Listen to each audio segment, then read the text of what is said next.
परमेश्वर के दैनिक वचन। शैतान को परमेश्वर की आज्ञा। अय्यूब अध्याय 2 पद संख्या 6। यहोवा ने शैतान से कहा, सुन, वो तेरे हाथ में है, केवल उसका प्राण छोड़ देना। शैतान ने कभी सृष्टिकर्ता के अधिकार का उल्लंघन करने की हिम्मत नहीं की है और इस वजह से सभी चीजें व्यवस्थित रहती हैं। ये अय्यूब की पुस्तक का एक उद्धरण है और इन वचनों में वो का मतलब है अय्यूब। संक्षिप्त होने के बावजूद ये वाक्य कई मुद्दे स्पष्ट करता है। ये आध्यात्मिक दुनिया में परमेश्वर और शैतान के बीच हुई एक विशेष बातचीत का वर्णन करता है और हमें बताता है कि परमेश्वर के वचनों का लक्ष्य शैतान था। ये इसे भी दर्ज करता है कि परमेश्वर ने विशेष रूप से क्या कहा था। परमेश्वर के वचन शैतान के लिए एक आज्ञा और एक आदेश थे। इस आदेश का विशिष्ट विवरण अय्यूब के जीवन को बख्शने से और इससे संबंधित है कि परमेश्वर ने शैतान द्वारा अय्यूब के साथ किए जाने वाले व्यवहार में मर्यादा रेखा कहां खींची। शैतान को अय्यूब का जीवन छोड़ना था। इस वाक्य से पहली चीज जो हम सीखते हैं वो ये है कि ये परमेश्वर द्वारा शैतान से कहे गए वचन थे। अय्यूब की पुस्तक के मूल पाठ के अनुसार ये हमें ऐसे वचनों की पृष्ठभूमि बताता है। शैतान अय्यूब पर आरोप लगाना चाहता था, इसलिए उसकी परीक्षा लेने से पहले उसे परमेश्वर की सहमति प्राप्त करनी थी। अय्यूब की परीक्षा लेने का शैतान का अनुरोध स्वीकार करते हुए परमेश्वर ने शैतान के सामने निम्नलिखित शर्त रखी, अय्यूब तुम्हारे हाथ में है, लेकिन उसके प्राण छोड़ देना। इन वचनों की प्रकृति क्या है? ये स्पष्ट रूप से एक आज्ञा, एक आदेश है। इन वचनों की प्रकृति समझने के बाद तुम्हें निश्चित रूप से यह भी समझ लेना चाहिए कि जिसने ये आदेश जारी किया वो परमेश्वर था और जिसने ये आदेश प्राप्त कर उसका पालन किया वो शैतान था।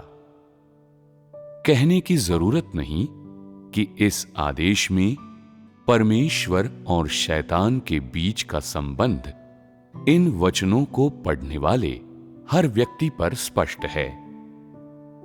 बेशक ये आध्यात्मिक दुनिया में परमेश्वर और शैतान के बीच का संबंध भी है और परमेश्वर और शैतान की पहचान और हैसियत के बीच का अंतर भी, जो पवित्र शास्त्र में परमेश्वर और शैतान के बीच हुई बातचीत के अभिलेख में दिया गया है।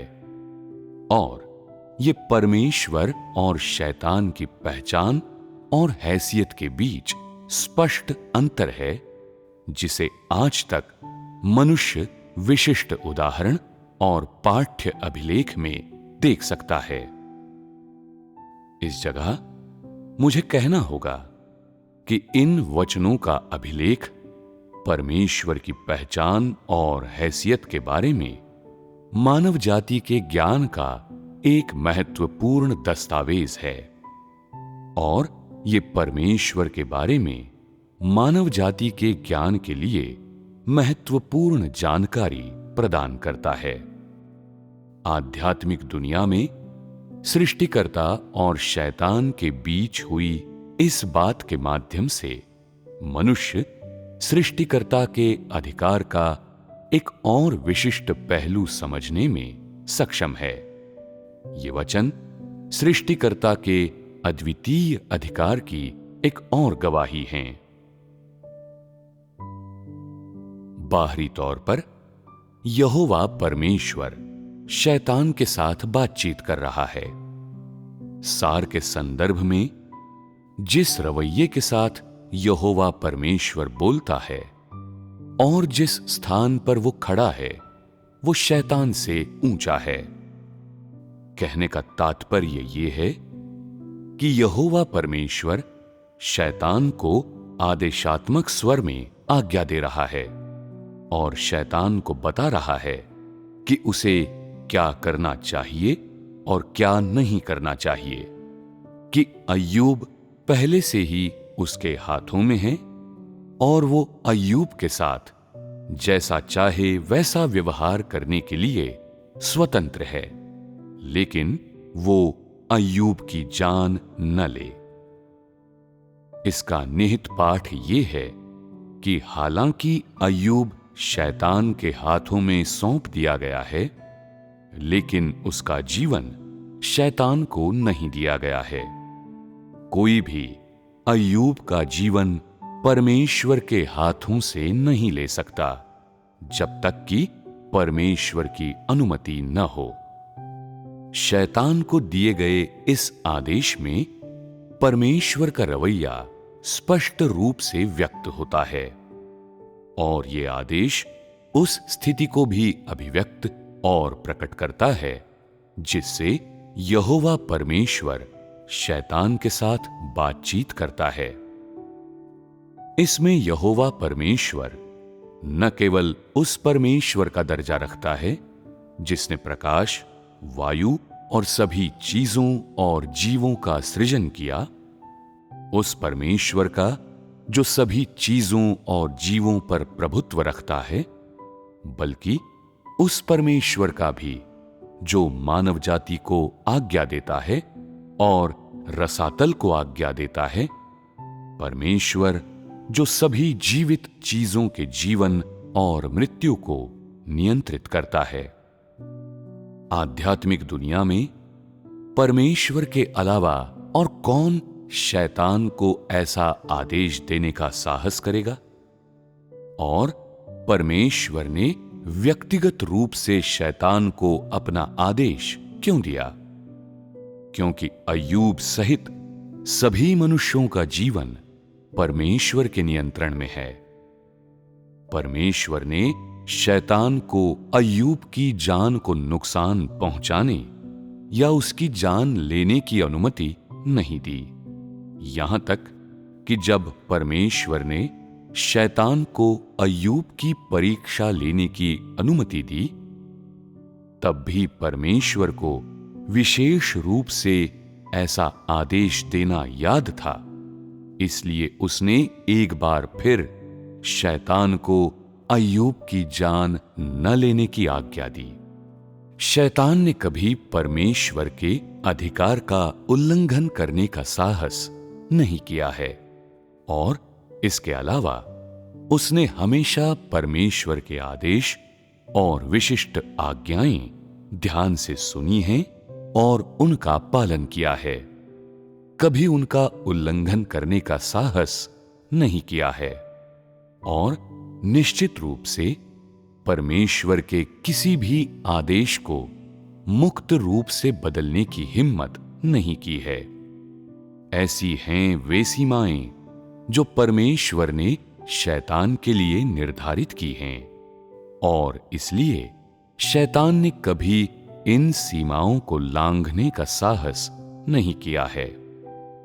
क्या ये परमेश्वर के अधिकार का सामर्थ्य नहीं है?